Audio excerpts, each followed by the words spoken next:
The year was 343 BCE, and the Samnites had launched an attack on the Sidicini, a tribe living north of Campania. The Campani, led by the city-state of Capua, sent an army to assist the Sidicini, but were beaten in a fierce battle by the Samnites. The Samnites, not satisfied with their victory, then invaded Campania and won another battle on the plain near Capua. The Campani were facing certain defeat, so they turned to Rome for help, despite having a treaty with the Samnites. Despite the treaty, the Romans agreed to aid the Campani and declared war against the Samnites. Two Roman consuls, Marcus Valerius Corvus and Aulus Cornelius Cassius, were chosen to lead the charge against the Samnites. Valerius led his army into Campania, while Cornelius took his forces into Samnium. With the war now in full swing, the Samnites and the Romans engaged in a series of battles, with both sides gaining and losing ground. The conflict would eventually become known as the First Samnite War, and it would last for over 20 years.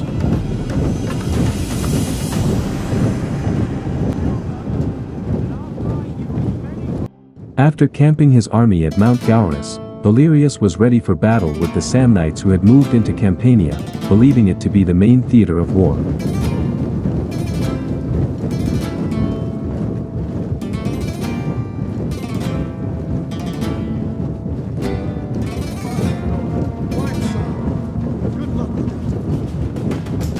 The Romans and Samnites tested each other's strength for a few days with skirmishers, before Valerius prepared his army for battle.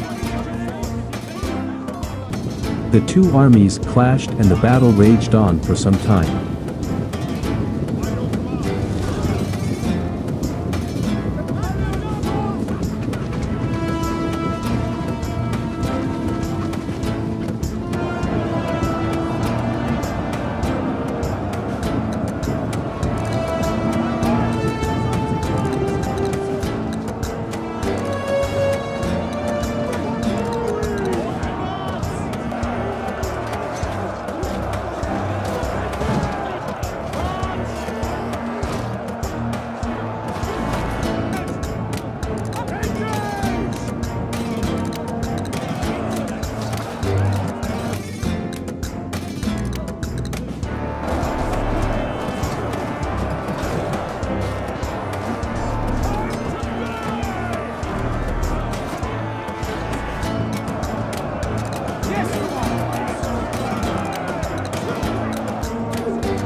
Both sides were evenly matched and neither could gain the upper hand.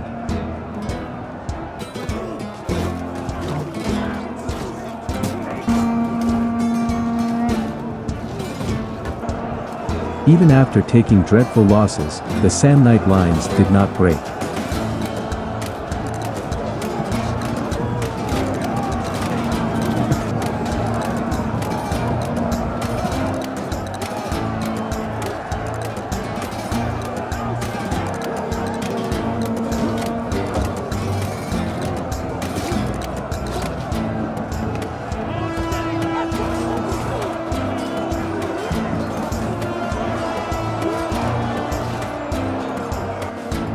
The battle had gone on for a long time, and daylight was fading.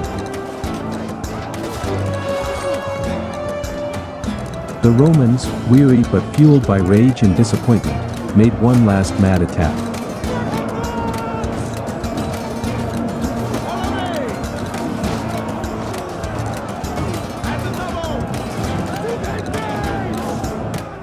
Finally, the Samnites fled, and not many would have survived if nightfall had not put an end to the pursuit.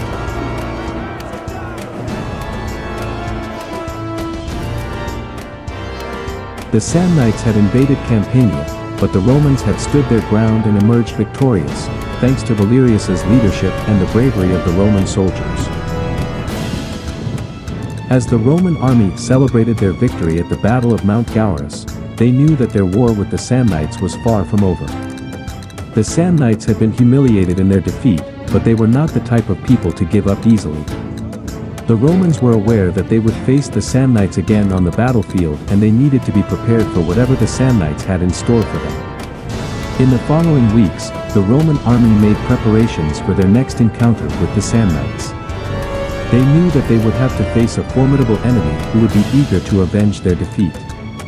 The Roman commanders carefully planned their strategies and tactics to ensure that their army would be ready for whatever the Samnites threw at them.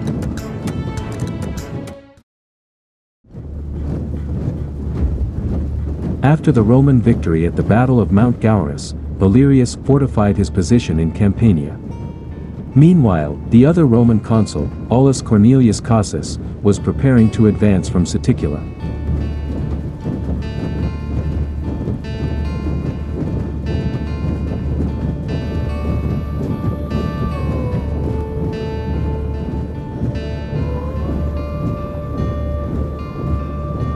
Aulus Cornelius Cassus, the Roman consul, led his army through a mountain pass into a tiny valley, where they were attacked by Samnites who had taken over the surrounding heights. The Roman army was encircled, and it was too late to flee. However, a Roman military tribune named Decius noted the Samnites had failed to occupy a hilltop above their camp. With the consul's assent, he led a group to conquer the hill, diverting the Samnites and allowing the Roman army to retire to more favorable terrain.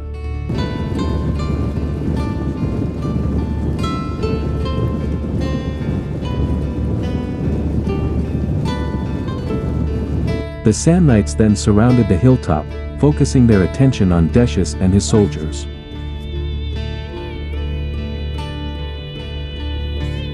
However, Decius and his soldiers broke out during the night, startling the Samnites who were thrown into turmoil.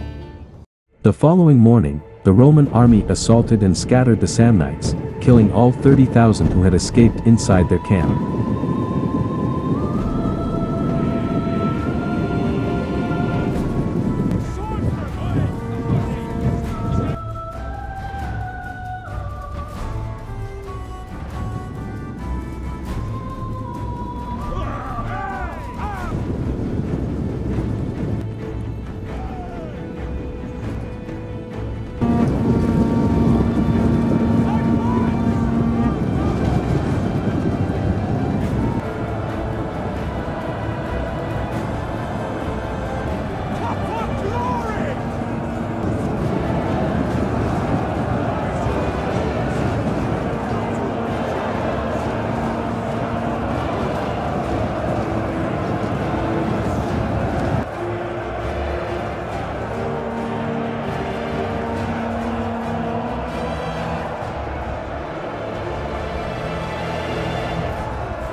The Roman victory in the Battle of Saticula led the Samnites to flee Campania.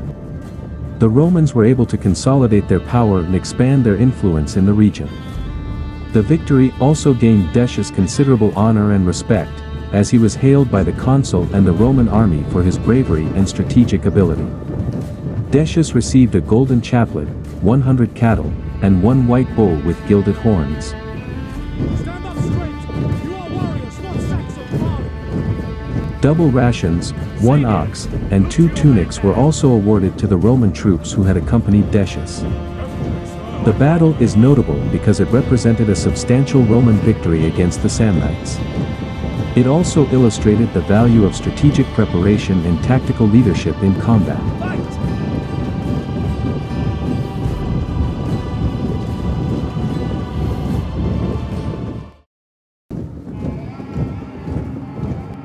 After their losses in the battles at Mount Gaurus and Saticula, the Samnites were determined to achieve victory.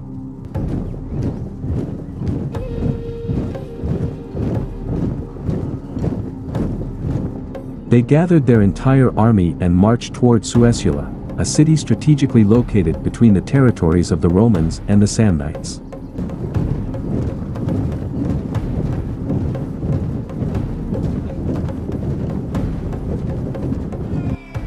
When the news reached Valerius in Capua, he detached a strong force to protect his camp and baggage and proceeded quickly to Suessula.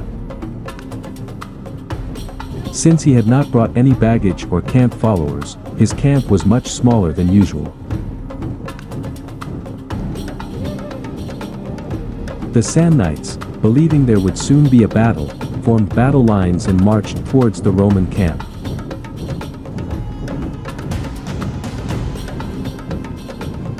However, when their scouts reported the small size of the Roman camp, they believed that only a small Roman force was opposing them. The Samnite soldiers wanted to assault the Roman camp immediately, but were restrained by their generals. With their large numbers and long stay outside Suessula, the Samnites were running low on supplies. Believing the Romans to be too weak to venture outside their camp and short on food as well, the Samnites decided to send foragers into the fields.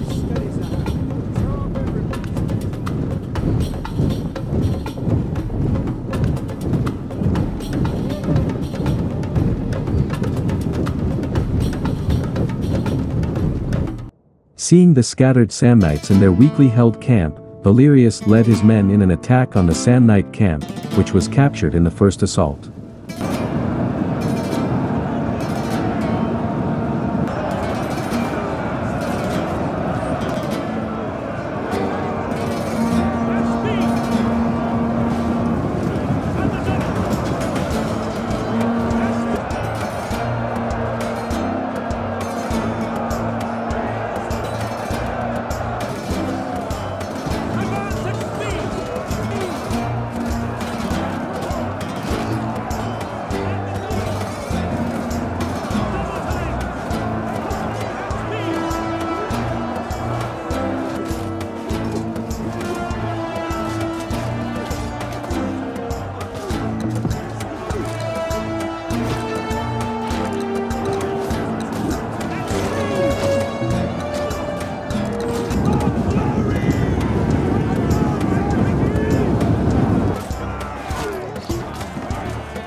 Valerius left 2 legions to hold the Samnite camp and ordered his men to round up the Samnite foragers.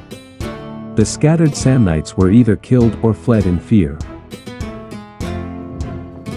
Aftermath of the Battle of Suessula highlights that the First Samnite War ended in 341 BCE with a renewal of the treaty between Rome and the Samnites, and the Samnites accepting Rome's alliance with the Campani. Consuls Valerius and Cornelius, who led the Roman army to victory in the battle, were rewarded with triumphs in Rome. The Carthaginians, who had signed a treaty of friendship with Rome in 348 BC, congratulated Rome on their victory by sending a golden crown weighing 25 pounds to the temple of Jupiter Optimus Maximus. The 2 years following the battle were relatively peaceful, with little fighting between the Romans and Samnites. This allowed both sides to rebuild their armies and prepare for potential future conflicts. The renewal of the treaty between Rome and the Samnites was significant as it solidified the diplomatic relationship between the two powers and allowed for a temporary period of stability in the region. However, tensions would continue to simmer between the Romans and Samnites, and the First Samnite War would not be the last conflict between the two powers.